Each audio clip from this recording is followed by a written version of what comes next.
I can hear the music. Whether you can hear the music, I really don't know.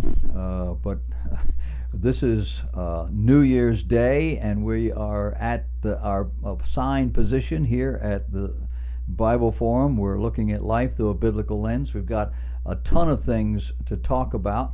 We're going to look tonight at some of the things that have gone on before and what appears to be in front of us, and then we're going to look at some of the cultural issues that are dominating our world.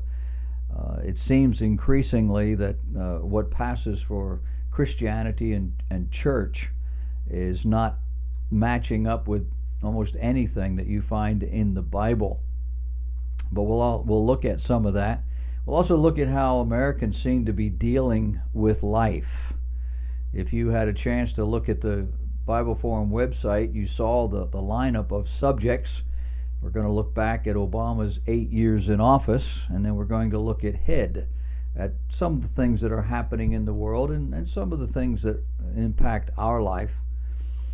There is a super secret spy cell out there being run primarily by AT&T.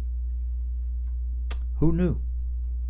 A New York scholar has a radical idea to improve education. I can't wait to share that with you. And we learned this week that Pope Francis is a Jesuit. And that because he's a Jesuit, everything starts to make sense.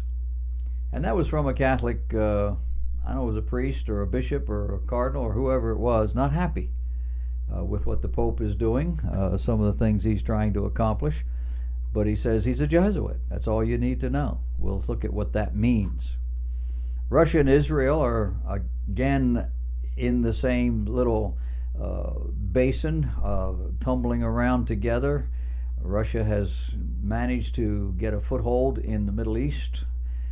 She's a hero, solved the Syrian conflict. But now we've got to deal with Russia there. We'll talk about what that means, how that plays into some of the things the Bible has to say. 30 million Americans on antidepressants. 50% of all the psychiatric medications that are made in the world are consumed by Americans. Americans who make up about 20% of the people who are taking them, but they're taking 50% of the product. What's going on? And then we'll look at a little bit at the trends in American Christianity. I had a long-time listener sent me,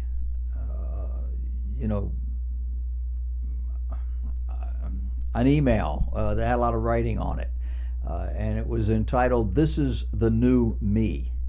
I'm going to try to remember to post this on the Facebook at the Bible Forum page. You do know that there's only one Facebook page now. There are 3 of them out there, and I put all 3 up so that it would cover everybody.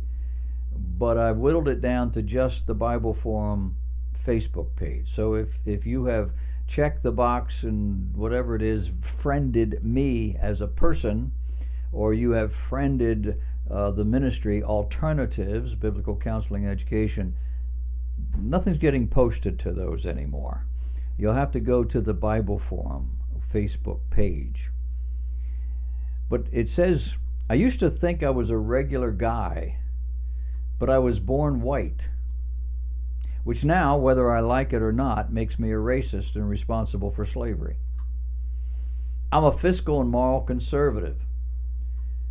By today's standard, that makes me a fascist because I plan and I support myself. I went to high school and college. I've held a job, and I'm here not because I earned it, but because I was advantaged. I'm a heterosexual, which according to gay folks makes me a homophobe. I'm non-union, which makes me a traitor to the working class and an ally of big business. I'm not a Muslim, which now labels me as an infidel. I believe in the Second Amendment, which now makes me a member of the NRA. I'm older than 65, and I'm retired, which makes me a useless old man who doesn't understand Facebook. I think and I reason, therefore I doubt much that the mainstream media tells me, which must make me a reactionary. I'm proud of my heritage and our inclusive American culture, which makes me a xenophobe. I value my safety and that of my family, and I appreciate the police and the legal system, which makes me a right-wing, cop-loving extremist.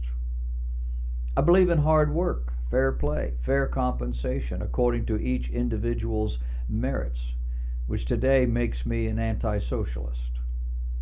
I believe that our system guarantees the freedom of effort, not the freedom of outcome or subsidies, which must make me a borderline sociopath. I believe in defense and protection of the homeland for and by all citizens, which now makes me a militant. I'm proud of our flag, what it stands for, the many who died to let it fly, so I stand and salute it during our national anthem, which makes me back to where I started. I must be a racist. Please help me to come to terms with the new me, because I'm not sure just who I am anymore. I'd like to thank all my friends for sticking with me through these abrupt, newfound changes in my life and thinking. I just can't imagine or understand what's happening to me so quickly. Strange, it has all just happened, all just taken place over the last 7 or 8 years. And if all this nonsense wasn't enough to deal with, I'm now afraid to go into either restroom. Do you watch football? You know, the NFL is suffering in ratings. They're not making as much money. They're concerned. They stopped panning the teams during the anthem because of the nonsense that was going on. And it was pretty much started by a fella out there on the West Coast by the name of Colin Kaepernick. Did you read my email? I sent out an email this week regarding the military. It's entitled "A Reminder of What's at Stake." Well, Colin Kaepernick doesn't have the slightest idea what all that is about, no doubt. But now we're wondering about his team members, the 49ers. They voted this year to give Colin Kaepernick the highest award any 49er can get, the Len Eschmont Award. And he got that for what? Well, the article doesn't elaborate, but apparently enough of the team thought he was the epitome of what a 49er is or can be. That's what the award is about. Forget that the NFL suffered big time this season in ratings, largely because of what he started. Forget that most professional footballers don't agree. Forget how insulting the whole thing is to those who suffered and bled so he can make his Islamic stand. Oh yeah, it's not just simply a personal opinion. He didn't do any of this before he got engaged to a Muslim woman, a black man who was adopted by a white family, given a good education at a good college, embraced by the 49er fans and sports fans alike, now protesting the terrible treatment people of color and non-Christians receive in America. Forget that the statements being made by black folks and Muslims are anti-American, non-Christian, anti-social. I'm talking about the violence. I'm talking about the refusal to participate in the larger society. I'm talking about the willingness to make money from everyone else instead of preparing themselves to make their own way. I'm talking about the general arrogance displayed in almost any public arena. By blacks? Mostly. By whites? Oh yeah. Hispanics as well. The redeeming factor? It's in the fact that it's not all of them. It's just those who are antisocial in their orientation and those who are self-centered. These are they who the progressives reward at every turn. Do they think they can control them this way? I don't know. But they want to create chaos in the system. Glenn Beck says the progressives are seeking the same ends as the communists. They just don't want the violence that the communists created to get it. So the progressives are every bit as destructive as the communists have ever been. They just have a longer agenda, a longer time frame. A lawsuit's been filed against Grand Valley State University in Allendale, Michigan, after officials there threatened students for failing to restrict their free speech to the 0.03% of the campus that they've set aside for that constitutional right. You see, on campuses today, college campuses, you do not have a constitutional right of free speech except in the free speech zone. And on this particular college, it's 0.03% of the total amount of territory they command. And it was a beach ball that triggered the confrontation. The case was filed in U.S. District Court of Michigan by officials with Alliance Defending Freedom. They're fighting on behalf of the Turning Point USA chapter at the school, Tim McAbee and Joe Tucker. Defendants include the trustees, Victor Cardenas, David Hooker, John Kennedy, Mary Kramer, John Russell, Megan Sowell, David Way, Kate Walters, as well as President Thomas Hassas, Provost Galway Davis, and Associate Dean Bob Stoll. Now, the school has declined to comment on the case, and that's pretty standard procedure. But the ADF explained the conflict. Apparently, university officials told members of the Turning Point USA chapter at the school that they couldn't talk to each other. They couldn't talk to other students about the First Amendment and have them write messages on a large beach ball dubbed a free speech ball because the members weren't standing in one of the two free speech zones. The ADF said campus police and administrators told the students they would be arrested for trespassing if they didn't cease their expressive activities.